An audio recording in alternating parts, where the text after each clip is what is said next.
अस्सलाम वालेकुम, मेरा नाम डॉक्टर अवैस अनवर है और हम इंटीरियर का 2010 का पेपर जो है वो डिस्कस कर रहे हैं। कुछ और क्वेश्चंस देख लेते हैं। The adaptive characters exhibited by bryophytes for their survival on land include all except. अगर आप चैप्टर नंबर 9 पढ़ेंगे बिल्कुल स्टार्ट से, तो वहाँ पर आपको कुछ एडेप्टेशंस मिलेंगी। देखें, प्लांट्स के बारे में ख्याल ये किया जाता है कि प्लांट्स इवॉल्व हुए हैं एलजी से। एलजी जो है ये प्लांट की तरह के ऑर्गेनिज्म होते हैं। क्या सिमिलैरिटीज़ हैं एलजी और प्लांट्स में? दोनों ग्रीन होते हैं, दोनों के पास क्लोरोफिल होता है, दोनों फोटोसिंथेसिस करते हैं, यानी दोनों ऑटोट्रॉफिक होते हैं, अपना खाना खुद बनाते हैं। दोनों जो है वो अपनी फूड स्टोर करते हैं इन द फॉर्म ऑफ स्टार्च। दोनों के पास सेल के बाहर सेल वॉल होती है जो सेलुलोज से बनी होती है।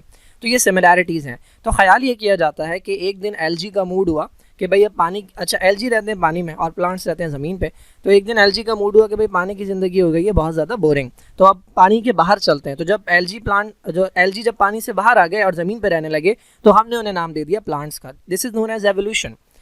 जिस तरह ये बात करते हैं कि जो एम्फीबियंस हैं, एम्फीबियन जिसमें फ्रॉग आता है, टोड आता है, ये उनके बारे में कहते हैं कि ये एम्फीबियंस बेसिकली इवॉल्व हुए हैं मछलियों से। मछलियाँ रहती हैं पानी में, एम्फीबियंस रहते हैं दोनों जगह, और रेप्टाइल्स रहते हैं ज़मीन पे।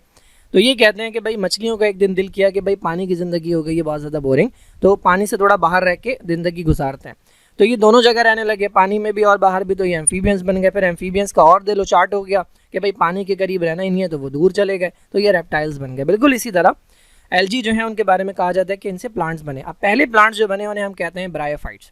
यानी इनिशियली जो एलजी ज़मीन पर आकर रहने लगे वो इतने ज़्यादा एडवांस नहीं थे, तो ये जो लेस एडवांस प्लांट्स हैं इन्हें ब्रायोफाइट्स कहा जाता है। ब्रायोफाइट्स के बारे में एक बात आपको लाजमी पता होगी कि इनके पास वैस्कुलर बंडल नहीं होता, यानी इनके पास ना तो जाइलम होता है जो कि पानी पहुंचाने का काम करता है पूरी बॉडी में प्लांट की, और ना फ्लोएम होता है जो खाना ट्रांसफ़र करता है। ब्रायोफाइट्स को अगर आप देखेंगे तो ब्रायोफाइट्स की बॉडी बहुत छोटी होती है। ये यूजुअली कुछ सेंटीमीटर के होते हैं। आपका जो छोटा वाला स्केल होता है ना, जो प्लास्टिक का होता है ट्रांसपेरेंट सा, वो 15 सेंटीमीटर का होता है। ज़्यादातर ब्रायोफाइट्स उसका 15वां हिस्सा होते हैं, यानी 1 सेंटीमीटर या 2 सेंटीमीटर या 3 सेंटीमीटर के होते हैं। मैक्सिमम जो इनकी हाइट जाती है वो जाती है 20 सेंटीमीटर, यानी आपके स्केल से 5 सेंटीमीटर ज़्यादा। तो ये बहुत छोटे प्लांट होते हैं, इनके अंदर ये वैस्कुलर बंडल नहीं होते। अब जब ये ज़मीन पर आए तो पानी की ज़िंदगी और ज़मीन की ज़िंदगी में फ़र्क था, तो इन्हें अपनी बॉडी में कुछ ना कुछ चेंजेस करने पड़े। तो वो तमाम चेंजेस यहाँ पर पूछे गए हैं। तो इनमें से 4 ऐसे हैं जो किए उन्होंने, और एक ऐसा है जो वो नहीं कर सके। हीट्रोगैमी किसे कहते हैं? देखिए, एलजी के अंदर क्या होता है, उनका जो मेल गैमेट होता है और जो फीमेल गैमेट होता है, अगर आपने अलवा की लाइफ साइकिल पढ़ी होगी तो आपको दोनों गैमेट इस तरह के नज़र आए होंगे। ठीक है, बायफ्लैजिलेट, 2 फ्लैजिला वाले, ये फ्लैजिला यहाँ पर है। ठीक है, तो ये दोनों गैमेट सेम है, इसे हम कहते हैं आइसोगैमी। सेम गैमेट वाली रिप्रोडक्शन आइसोगैमी। प्लांट्स के अंदर ऐसा नहीं होता। प्लांट्स के अंदर एक मेल गैमेट होता है जो इस तरह का होता है और फीमेल गैमेट इस तरह का होता है। मेल गैमेट मूव करने वाला है, फीमेल गैमेट मूव नहीं करता। मेल गैमेट छोटा है, फीमेल गैमेट बड़ा है। This is called heterogamy. Different तरह के गैमेट्स बनाना, this is known as heterogamy. तो ये प्लांट्स का खास फीचर है। Absorption of carbon dioxide. देखें, एलजी भी एब्जॉर्ब करते थे कार्बन डाइऑक्साइड, लेकिन उनके पास चूँकि पानी था चारों तरफ, तो पानी से ही मिल जाती थी। प्लांट्स को चूँकि प्लांट ज़मीन से बाहर, पानी से बाहर ज़मीन पे आ गए, तो अब जो ऑक्सीजन है वो एनवायरनमेंट के अंदर है। तो इन्होंने अपनी बॉडी के अंदर कुछ पोर्स डेवलप किए, ठीक है, कुछ होल्स डेवलप किए जिसके थ्रू ये कार्बन डाइऑक्साइड को अंदर लेकर आते थे। तो ये एब्जॉर्प्शन ऑफ कार्बन डाइऑक्साइड के लिए इन्होंने किया, बिल्कुल सही है। ये दोनों चीज़ें इन्होंने की हैं। Conservation of water. अब देखें, प्लांट एलजी जब तक पानी के अंदर है तो पानी के अंदर पानी लूज़ करने का कोई ख़तरा नहीं है क्योंकि पानी बहुत है। लेकिन प्लांट जब ज़मीन पर है तो ज़मीन के ऊपर पानी होता है लिमिटेड, तो इन्हें पानी बचाना होगा।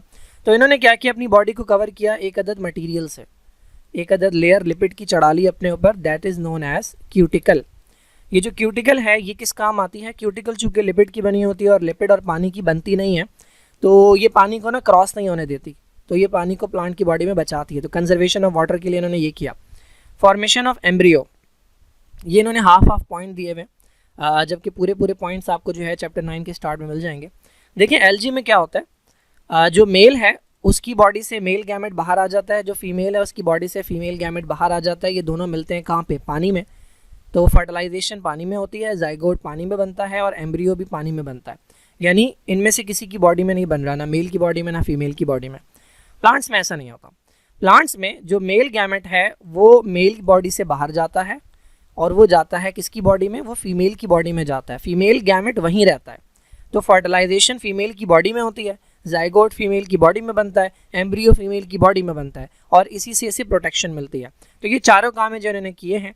जो काम नहीं किया वो ये है लिग्निन फोर्टिफाइड टिश्यूज़।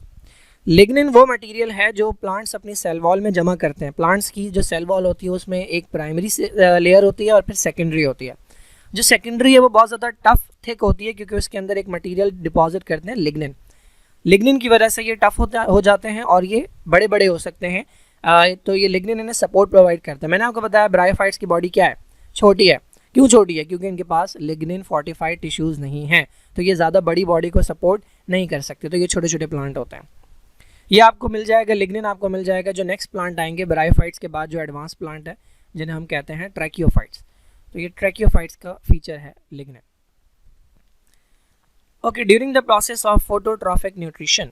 फोटोट्रॉफिक का मतलब देखें, फोटोट्रॉफिक टाइप है ऑटोट्रॉफिक की। ऑटोट्रॉफिक का मतलब अपना खाना खुद बनाना। अब ये दो तरीक़ों से होता है, या तो एनर्जी आप ले लें लाइट से, सनलाइट से, तो वो कहलाता है फोटोट्रॉफिक या फोटोसिंथेसिस, या आप एनर्जी ले लें किससे, केमिकल से, तो वो कहलाता है कीमोट्रॉफिक या कीमोसिंथेसिस। तो यहाँ पे फोटोसिंथेसिस की बात हो रही है। ये पूछ रहे हैं कौन से मटेरियल हैं जो यूज़ होते हैं फोटोट्रॉपिज्म के अंदर या फोटोसिंथेसिस के अंदर। तो बहुत आसान है, आपको सिर्फ इक्वेशन याद होनी चाहिए भाई। कार्बन डाइऑक्साइड को हम कंबाइन करते हैं, प्लांट्स या एलजी कंबाइन करते हैं। उसके लिए इन्हें चाहिए होती है सनलाइट, और सनलाइट को पकड़ने के लिए मॉलिक्यूल चाहिए होते हैं जिन्हें हम कहते हैं क्लोरोफिल, और इसके नतीजे में बनता है क्या, ग्लूकोज, ठीक है, और साथ में ऑक्सीजन। अच्छा, इन्होंने अभी प्रोडक्ट नहीं पूछा, ठीक है, ये नहीं पूछ रहे, ये पूछ रहे हैं कि रिक्वायरमेंट क्या क्या होती है। तो कार्बन डाइऑक्साइड चाहिए और वाटर चाहिए, तो पहला ऑप्शन करेक्ट है। लाइट चाहिए, ये वाला ऑप्शन करेक्ट है। ग्रीन पिगमेंट जिसमें क्लोरोफिल ए और बी है, ये ऑप्शन भी करेक्ट है। अब अगर तीन करेक्ट हैं और आपके पास ऑप्शन दिया हुआ है ऑल ऑफ दी अबव, तो जाहिर है ये वाला भी करेक्ट होगा। तो अगर आपको नहीं भी पता कि ये कहाँ चाहिए होते हैं, कोई मसला नहीं है, अगर तीन करेक्ट ऑप्शन है तो चौथा भी लाजिम है कि करेक्ट होगा। अब ये कहाँ चाहिए होता है, तो देखिए नाइट्रोजन और मैग्नीशियम ये दोनों इंपॉर्टेंट पार्ट होते हैं इसके क्लोरोफिल के, ठीक है, क्लोरोफिल के बड़े इंपॉर्टेंट पार्ट होते हैं। बाकी सल्फर जो है ये प्रोटीन्स के अंदर पाया जाएगा, तो वो प्रोटीन्स जो कि इस काम में इस्तेमाल होती हैं, कहीं ना कहीं इस्तेमाल हो रहे होंगे ये चीज़ें। फास्फोरस जो है वो भी एंजाइम के एक्टिवेटर के तौर पर इस्तेमाल किया जाएगा या किसी दूसरे कामों में। फास्फोरस एक और जगह इस्तेमाल किया जाता है। आपने ये वाला मॉलिक्यूल देखा होगा जिसे कहते हैं ADP, एडेनोसिन डाइफॉस्फेट, इससे बनाया जाता है ATP, ये भी किया जाता है फोटोसिंथेसिस में। तो ADP में है 2 फॉस्फेट और ATP में है 3 फॉस्फेट, तो कहाँ तीसरा जो है वो फॉस्फेट आता है जब इसके साथ अटैच होता है। तो यहाँ पे फॉस्फोरस की रिक्वायरमेंट है। तो ऑल ऑफ द अबव ये सारी चीज़ें चाहिए होती हैं फोटोसिंथेसिस में। In the early morning the water droplet can be seen on the tip of the grass blade and leaf margin. भाई आप अगर सुबह गए हों गार्डन वार्डन में, तो आपने देखा होगा कि लीफ के बिल्कुल किनारे पे वाटर का ड्रॉप पड़ा हुआ होता है। यह जो घास है जिसको लोग शबनम कहते हैं, तो बेसिकली ऊपर से नहीं आती, वो प्लांट्स के अंदर से पानी रिलीज़ होता है। देखें, प्लांट्स के पास जब एक्स्ट्रा वाटर होता है ना, तो वो 2 तरीक़ों से निकालते हैं। या तो वो निकालेंगे in the form of vapours, बुखारात की फॉर्म में, वो प्रोसेस कहलाता है ट्रांसपायरेशन। उसके लिए चाहिए होती है सनलाइट जो कि दिन में होती है। तो दिन में प्लांट्स ट्रांसपायरेशन करते हैं, जब भी आपको प्लांट के ऊपर कोई ड्रॉप नज़र नहीं आता दिन में। लेकिन रात में चूँकि सनलाइट नहीं होती तो रात में ट्रांसपायरेशन नहीं हो सकती, तो प्लांट क्या करते हैं, एक और प्रोसेस के थ्रू अपना एक्स्ट्रा वाटर निकालते हैं। क्योंकि किसी भी चीज़ की ज़्यादती जो है वो ज़्यादा किसी भी चीज़ का ज़्यादा होना या कम होना अच्छा नहीं होता। तो वो प्रोसेस के जिसके अंदर वाटर वेपर की फॉर्म में ना जाए बल्कि ड्रॉप्स की फॉर्म में जाए, वो प्रोसेस कहलाता है गटेशन। और आपको पता है ट्रांसपायरेशन होती है स्टोमेटा के ज़रिए, लेकिन गटेशन होती है लीव्स के किनारों पे कुछ ओपनिंग्स होती हैं। यहाँ पे ना कुछ छोटे छोटे से पोर्स होंगे, इन्हें हम कहते हैं हाइडाथोड्स। तो इन हाइडाथोड्स के ज़रिए पानी जो है ये बाहर जाता है। So this is known as guttation. The open type circulatory system is present in. अब ये ओपन टाइप और क्लोज टाइप क्या है, तो देखिए इंसानों के अंदर जो ब्लड है वो हमेशा कुछ पाइप्स के अंदर रहता है। वो पाइप या तो आर्टरी होगी या वो पाइप होगा वेन, ठीक है। तो आर्टरी और वेन के अंदर रहता है हमारा ब्लड। अगर मैं आपका पेट जो है वो काटूँ, तो जब तक कोई आर्टरी नहीं कटेगी, जब तक कोई वेन नहीं कटेगी, जब तक कोई कैपिलरी नहीं कटेगी, तब तक ब्लड लीक नहीं होगा, सही है। क्योंकि हमारा ब्लड हमेशा कुछ पाइप्स के अंदर फ्लो करता है, ऐसा नहीं है कि खुला डुला पड़ा हुआ है। जब सर्जन सर्जरी करता है तो उसे बड़ी आसानी होती है, क्योंकि ऐसा नहीं है कि पेट खोला और अंदर ब्लड जो है उसका पूल है। और आपको लिवर जो है वो नहीं मिल रहा या स्प्लीन नहीं मिल रही, अंदर जो है वो बिल्कुल सफाई होती है, बिल्कुल साफ़ होता है, कोई ब्लड जो है वो घूम नहीं रहा होता, क्योंकि ब्लड हमारा हमेशा रहता है ब्लड वेसल्स के अंदर। तो ये वाला सिस्टम कहलाता है क्लोज टाइप। इंसानों के अंदर भी पाया जाता है, ये बड़े एनिमल्स के अंदर भी पाया जाता है। तो ह्यूमन के अंदर ओपन टाइप नहीं होता, फिशेस के अंदर ओपन टाइप नहीं होता, काऊ के अंदर नहीं होता। जितने भी कॉर्डेट्स हैं ये तीनों कॉर्डेट के अंदर आते हैं। कॉर्डेट्स में कौन कौन आता है? फिशेज हैं, एम्फीबियंस हैं, रेप्टाइल्स हैं, बर्ड्स हैं, मैमल्स हैं, ये सब के अंदर क्लोज टाइप सर्कुलेटरी सिस्टम होता है। आर्थ्रोपोडा के अंदर अलबत्ता ओपन टाइप होता है। ओपन टाइप के अंदर क्या होता है?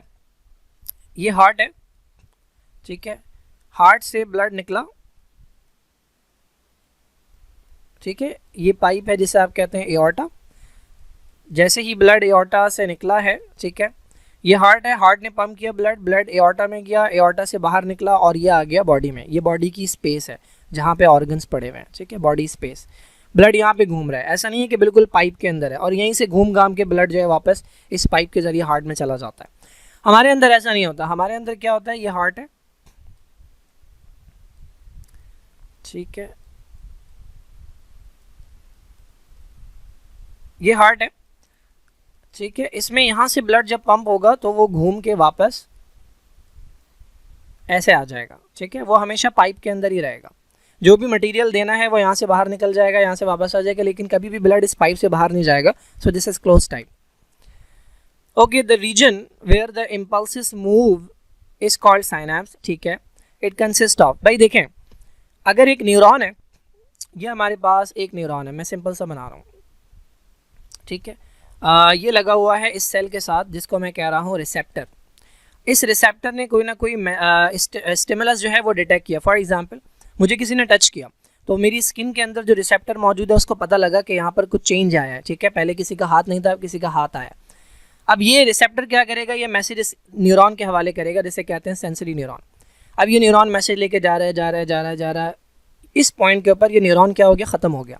यहाँ से शुरू होता है दूसरा न्यूरॉन, ठीक है, ये दूसरा न्यूरॉन शुरू होता है। तो अब ये न्यूरॉन क्या करेगा? अपना मैसेज ट्रांसफ़र करेगा इस न्यूरॉन के पास। ये न्यूरॉन ये मैसेज आगे लेके जाएगा, यहाँ पे ये न्यूरॉन फिर ख़त्म हो जाएगा, फिर ये मैसेज देगा अगले न्यूरॉन को। तो ये जो कनेक्शन है ना बिटवीन न्यूरॉन, ये कहलाता है साइनैप्स। ये पूछ रहा है यहाँ क्या क्या चीज़ें होती हैं। तो देखें, सबसे पहली बात, न्यूरॉन के 3 पार्ट्स होते हैं। अगर ये सेंटर वाला पार्ट इसका सेल बॉडी है, जिसे आप सोमा भी कहते हैं, सोमा कहते हैं या इसे सेल बॉडी कहते हैं, तो इसकी तरफ मैसेज लेकर आने वाला पार्ट, ये छोटा सा जो पार्ट है, ये कहलाएगा डेंड्राइट, और इससे मैसेज ले जाने वाला पार्ट कहलाएगा एक्सॉन। तो इसका मतलब ये एक्सॉन है।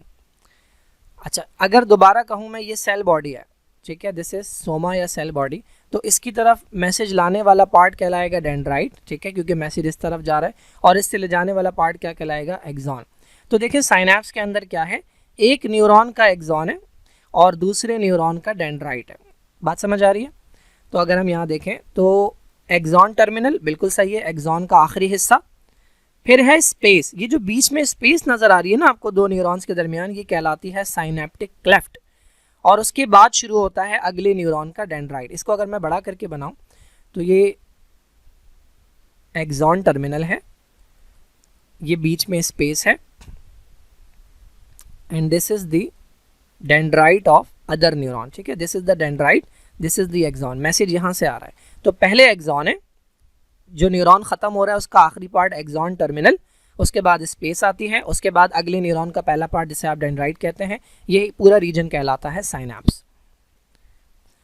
The anti diuretic hormone ADH is release from, देखें आपके ब्रेन के बेस में ना एक अदद इस तरह का ग्लैंड मौजूद है, this is known as pituitary gland. ये इसका अगला पार्ट है, this is known as anterior pituitary, और ये इसका पिछला पार्ट है, this is known as posterior pituitary. Posterior pituitary gland से या posterior lobe of the pituitary gland से दो हार्मोन आते हैं, एक का नाम ADH है, इसका दूसरा नाम है वेजोप्रेसिन। वेजोप्रेसिन, ADH का मतलब है एंटी डायूरेटिक, यानी ये यूरिन के अंदर वाटर को जाने से बचाता है, एंटी है, एंटी डायूरेटिक, यूरिन का अमाउंट कम करवाता है। तो ये कब रिलीज़ होता है? इस वक्त अभी रोज़े चल रहे हैं, तो रोज़े के दौरान आप पानी नहीं पीते पूरे दिन, तो बॉडी के अंदर पानी की ज़रूरत होती है, तो ADH आता है, ये नेफ्रॉन के पास जाता है और उससे कहता है भाई चूँकि पानी बॉडी में आ नहीं रहा तो जाना भी नहीं चाहिए, क्योंकि बॉडी में पानी की कमी हो जाएगी, तो नेफ्रॉन से ज़्यादा वाटर की रीअब्जॉर्प्शन करवाना ये ADH का काम होता है, या इसका दूसरा नाम है वेसोप्रेसिन। दूसरा हार्मोन जो पोस्टीरियर लोब से आता है उसका नाम है ऑक्सीटोसिन। बस ये 2 हार्मोन है जो इससे आते हैं। ऑक्सीटोसिन फीमेल के अंदर जब बच्चा डेवलप हो जाता है, 9 महीने पूरे हो जाते हैं यूट्रस में, तो यूट्रस के मसल्स को कॉन्ट्रैक्ट करवाता है ताकि बच्चा आगे पुश हो और बॉडी से बाहर आए। इस फिनोमेना को हम कहते हैं लेबर। कहते हैं ना वुमेन लेबर के अंदर है, इसका लेबर स्टार्ट हो गया, यानी उसके जो यूट्रस के मसल्स हैं वो कॉन्ट्रैक्ट होना शुरू हो गए। अब बच्चे की पैदाइश का वक्त आ गया। फिर जब बच्चा पैदा हो जाता है तो वो मदर के मेमरी ग्लैंड से मिल्क सक करता है। तो जब वो मिल्क सक करता है तो मिल्क जो बना हुआ है अंदर मेमरी ग्लैंड्स में, जो मिल्क बना हुआ है उसको रिलीज़ करवाना, ये भी जिम्मेदारी होती है ऑक्सीटोसिन की। तो ये 2 हार्मोन्स हैं जो पोस्टीरियर लोब से आते हैं। बाकी इंशाल्लाह मैं बाकी तो पार्ट ही नहीं है, हाइपोथैलेमस ब्रेन का पार्ट है, लेकिन अच्छा ये 2 हार्मोन्स जो हैं, हाँ ये क्वेश्चन बड़े मज़े का है। अच्छा वो मैंने देख लिया। देखें यहाँ सवाल पूछा है anti diuretic hormone is release from, तो रिलीज़ कहाँ से होते हैं मैंने बताया इस पार्ट से, ठीक है। लेकिन ये दोनों हार्मोन ये वाला पार्ट खुद बनाता नहीं है। अगर मैं सवाल चेंज कर दूं कि ये प्रोड्यूस कहाँ होते हैं, देखें एंटीरियर पार्ट में जितने भी हार्मोन है ना वो प्रोड्यूस भी यहीं से होते हैं और रिलीज भी यहीं से होते हैं। पोस्टीरियर पार्ट के ये जो दोनों हार्मोन्स हैं ये रिलीज तो यहाँ से होते हैं, लेकिन ये यहाँ से प्रोड्यूस नहीं होते, ये ऊपर से प्रोड्यूस होकर आते हैं। ऊपर इसके क्या है, ऊपर है इसके हाइपोथैलेमस। तो अगर ये सवाल होता कि anti diuretic hormone is produce by, तो आप ये वाला आंसर नहीं लगाते, आप लगाते हाइपोथैलेमस। हाइपोथैलेमस ऑल्दो ब्रेन का पार्ट है, लेकिन ये 2 हार्मोन्स भी बनाता है जिनके नाम ये हैं, और बनाने के बाद इसके हवाले कर देता है कि भाई जब ज़रूरत हो तब रिलीज़ कर देना है। बिल्कुल ऐसा ही है। अगर आपसे पूछा जाए बाइल जो है ये कहाँ से रिलीज़ होता है, तो आप कहेंगे गॉल ब्लैडर, लेकिन गॉल ब्लैडर खुद नहीं बनाता बाइल, बाइल बनाता है लिवर। तो बाइल प्रोड्यूस होता है लिवर में, और लिवर प्रोड्यूस करने के बाद पकड़ा देता है गॉल ब्लैडर को कि जब ज़रूरत हो तो आगे पास कर देना। ओके भाई, रेड ब्लड सेल्स आर, क्या है भाई रेड ब्लड सेल के बारे में, इनमें से कौन सी बात सही है। बाइकॉनकेव होते हैं, बाइकॉनकेव ये होता है, ठीक है। ये बिल्कुल ऐसा है जैसे आप 2 प्लेट ले लें, ये एक प्लेट लिया आपने, ये दूसरी प्लेट लिया आपने, लेकिन इस प्लेट को आप करें उल्टा और इसको उठा के लगा दें यहाँ पे, और अब इसका यहाँ से ड्रॉ कर दें, तो ये ऊपर से भी कॉनकेव है, ये नीचे से भी कॉनकेव है, तो ये कहलाता है बाइकॉनकेव। इसको अगर आप रेड ब्लड सेल को यहाँ से खड़े होकर देखेंगे ऊपर से, तो आपको ऐसा नज़र आएगा, डिस्क शेप नज़र आएगा, लेकिन ये साइड से देखने में बाइकॉनकेव है। तो ये वाली बात बिल्कुल सही है। Non nucleated circular plate like cells, ठीक है, नॉन न्यूक्लिएटेड होते हैं, रेड ब्लड सेल के अंदर न्यूक्लियस नहीं होता, ये वाली बात भी सही है। इर्रेगुलर सेल, अब जब आपने कह दिया बाइकॉनकेव है या डिस्क शेप है तो इर्रेगुलर कैसे हुआ। फिर कह रहे हैं न्यूक्लिएटेड, जब आपने कह दिया कि नॉन न्यूक्लिएटेड है तो फिर न्यूक्लिएटेड नहीं हो सकता, तो इसका मतलब ए और बी दोनों सही हैं। करेक्ट आंसर ये है। क्यों नहीं होता हमारे, अच्छा देखिए सारे एनिमल्स के रेड ब्लड सेल में ऐसा नहीं है कि न्यूक्लियस नहीं होता। मैमल्स के रेड ब्लड सेल में न्यूक्लियस नहीं होता, मैमल्स के। क्यों नहीं होता, क्योंकि मैमल्स जो हैं वो एडवांस ऑर्गेनिज्म है और इनकी जो ऑक्सीजन की रिक्वायरमेंट है वो काफ़ी ज़्यादा है। तो अगर न्यूक्लियस भी होगा और माइटोकॉन्ड्रिया भी होगा और बाकी ऑर्गेनल्स भी होंगे तो जगह घिर जाएगी, तो कम हीमोग्लोबिन आएगा। तो इसमें ये सारी चीज़ें नहीं होती ताकि ज़्यादा से ज़्यादा हीमोग्लोबिन इसमें पैक किया जा सके। अब आप कहेंगे कि भाई चलो रेप्टाइल्स जो हैं उनकी डिमांड इतनी ज़्यादा नहीं होती क्योंकि वो बहुत स्लो मूव करते हैं, लेकिन बर्ड्स जो हैं वो तो बहुत ज़्यादा उड़ते हैं तो उनको भी ऑक्सीजन चाहिए होती है। तो जनाब बर्ड्स के पास लंग्स के अलावा एक और स्ट्रक्चर होता है जो उन्हें एफिशिएंटली ऑक्सीजन ऑक्सीजन सप्लाई करता है, वो स्ट्रक्चर्स कहलाते हैं एयर सैक। हमारे पास ऐसा कोई स्ट्रक्चर नहीं है, तो हम सिर्फ लंग्स पर डिपेंडेंट हैं। तो लंग्स से एक लिमिटेड अमाउंट आ सकता है ऑक्सीजन का, तो हम हीमोग्लोबिन ज़्यादा बढ़ा देते हैं हर रेड ब्लड सेल में ताकि ज़्यादा से ज़्यादा ऑक्सीजन की ट्रांसपोर्ट हो। The possible cause of atherosclerosis are, भाई एथेरोस्क्लेरोसिस एक ऐसी बीमारी है जिसके अंदर आपकी जो आर्टरी है उसके अंदर मटेरियल जमा हो जाता है। जब मटेरियल जमा हो जाता है तो वो आर्टरी ब्लॉक होने लगती है। तो पहले यहाँ से भी ब्लड जा रहा था, यहाँ से भी ब्लड जा रहा था, यहाँ से भी ब्लड जा रहा था, अब यहाँ से ब्लड नहीं जा रहा, सिर्फ इतना एरिया है जहाँ से ब्लड जा रहा है। जैसे जैसे इसका साइज़ बढ़ता जाएगा ये और ब्लॉक होती जाएगी और एक वक्त आएगा ये कम्प्लीटली ब्लॉक हो जाएगी। ये बीमारी कहलाती है एथेरोस्क्लेरोसिस। क्या रिस्क फैक्टर्स हैं इसके, किस किस वजह से होती है, तो ये आपको चैप्टर नंबर 14 में लाइन से जो है वो बहुत सारी चीज़ें मिल जाएंगी। हाइपरटेंशन, यस हाइपरटेंशन किसे कहते हैं, हाई ब्लड प्रेशर को। जब ब्लड प्रेशर हाई होता है ना तो ये जो आर्टरी की अंदर वाली लेयर है ये डैमेज होती है। जब ये डैमेज होती है तो इसके अंदर पीछे जाके मटेरियल बैठने लगता है और इसको इस तरह का कर देता है। तो हाइपरटेंशन, हाई ब्लड प्रेशर जो है ये एक कॉज है एथेरोस्क्लेरोसिस का। हाई सीरम कोलेस्ट्रॉल लेवल, जितना ज़्यादा आपके ब्लड में कोलेस्ट्रॉल होगा वो जाकर डिपॉजिट हो जाएगा इसके अंदर। तो जितना ज़्यादा कोलेस्ट्रॉल होता है उतना ज़्यादा चांसेस होते हैं कि वो आपकी नालियों में जमने लगेगा, जिसकी वजह से एथेरोस्क्लेरोसिस हो जाएगा। Family history of arterial disease, अगर आपके माँ बाप में या आपके बहन भाइयों में या आपके नाना नानी दादा दादी के अंदर ये वाली बीमारी है तो चांसेस है कि आपके अंदर भी ये बीमारी हो सकती है। फैमिली हिस्ट्री इंपॉर्टेंट होती है। फिजिकल इनएक्टिविटी, अगर आप एक जगह बैठे रहते हैं, पड़े रहते हैं, काम वाम नहीं करते तो आपकी बॉडी के अंदर फैट या लिपिड का अमाउंट बढ़ जाएगा और उसकी वजह से वो जाकर डिपॉजिट होने लगेगा। तो ये चारों चीज़ें हैं जो कि आपको इस बीमारी की तरफ लेकर जाती हैं। तो ये ऑल ऑफ द अबव है। नेक्स्ट क्वेश्चन है भाई, हाइड्रोजन पेरोक्साइड H2O2 ये बहुत टॉक्सिक होता है, ठीक है।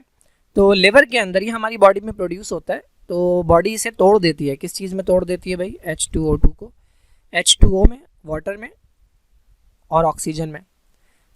अब देखिए ये था हार्मफुल, ये दोनों हैं हार्मलेस या नॉन हार्मफुल। वो प्रोसेस के जिसके अंदर हार्मफुल सब्सटेंसेस को नॉन हार्मफुल में कन्वर्ट किया जाता है वो कहलाता है डिटॉक्सिफिकेशन।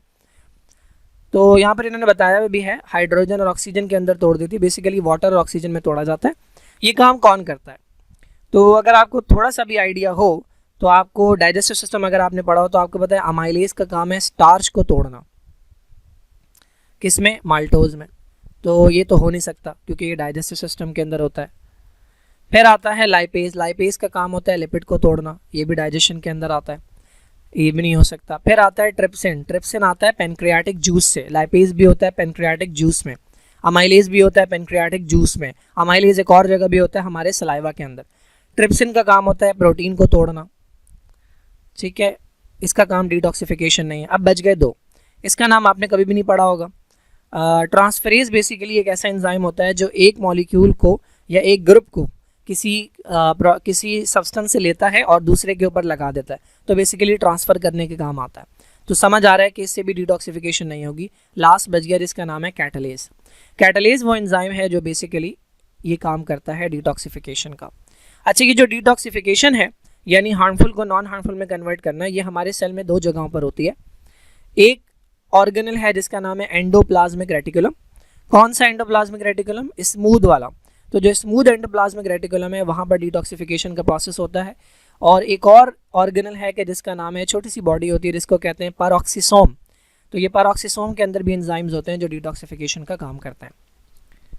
नेक्स्ट देख लेते हैं, nutritional deficiency, vitamin D deficiency की वजह से बोन्स की सॉफ्टनिंग हो जाती है, बोन्स सॉफ्ट हो जाती हैं। बच्चों के अंदर ये बीमारी क्या कहलाती है? तो इसे हम कहते हैं रिकेट्स।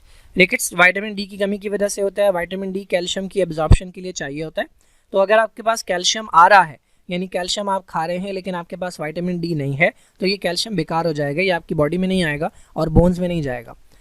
तो बच्चों के अंदर अगर विटामिन डी कम हो तो उनकी बोन्स सॉफ्ट हो जाती हैं। हमारी बोन्स इस तरह हैं तो उनकी बोन्स मुड़ जाती हैं, इस तरह से बोइंग हो जाती है। इसे बोइंग कहते हैं आर्म्स की और लेग्स की।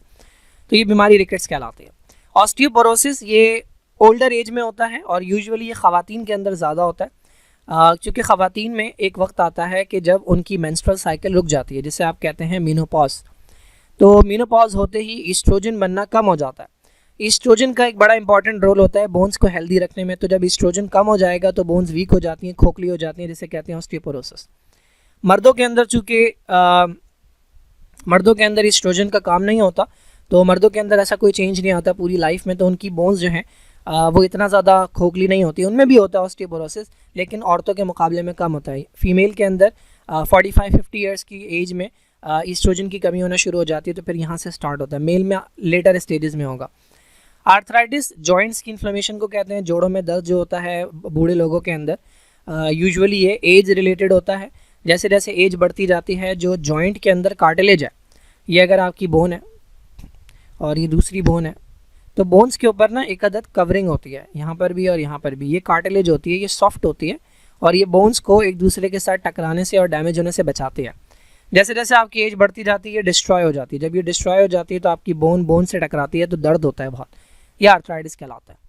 क्लेफ्ट पैलेट माइक्रोसेफेली वो बीमारी है कि जिसके अंदर जो हेड है वो बाकी बॉडी के हिसाब से छोटा होता है। तो जब भी आप उस शख्स को देखेंगे आपको लगेगा यार इसका जो हेड है ना वो इसके चेस्ट के हिसाब से, इसके हाथ पैर के हिसाब से छोटा है। बाकी इनकी मेंटल डेवलपमेंट नॉर्मल होती है, मेंटली बिल्कुल नॉर्मल होते हैं ये। क्लेफ्ट पैलेट जो है ये एक ऐसी बीमारी है कि जिसके अंदर पैलेट में होल होता है। अब ये पैलेट क्या है, तो आपके मुंह की या ओरल कैविटी की जो छत है उसे आप कहते हैं पैलेट, ठीक है। ये आपका फेस है, ये आपकी नोज़ है, यहाँ से हवा जाती है, तो नोज़ के अंदर जो स्पेस होती है नेज़ल कैविटी कहलाती है, यहाँ से हवा जाती है। ये आपका माउथ है, यहाँ से खाना जाता है, तो ये ओरल कैविटी है, ठीक है, ये ओरल कैविटी है, यहाँ से खाना जाता है। अच्छा, ये जो दीवार आपको नज़र आ रही है इन दोनों के दरमियान, this is known as palate. तो हवा अलग रास्ते से जा रही है, खाना अलग रास्ते से जा रहा है, और ये दोनों मिक्स नहीं हो रहे क्योंकि आपका पैलेट नॉर्मल है। कुछ बच्चों में यहाँ पर एक होल होता है, तो चांसेस होते हैं कि खाना इस रास्ते से लंग्स के अंदर रेस्पिरेटरी सिस्टम में जा सकता है। ये होल, जिनके पैलेट में होल होता है वो कहलाता है क्लेफ्ट पैलेट। तो ये हमारे पास बीमारियाँ हैं।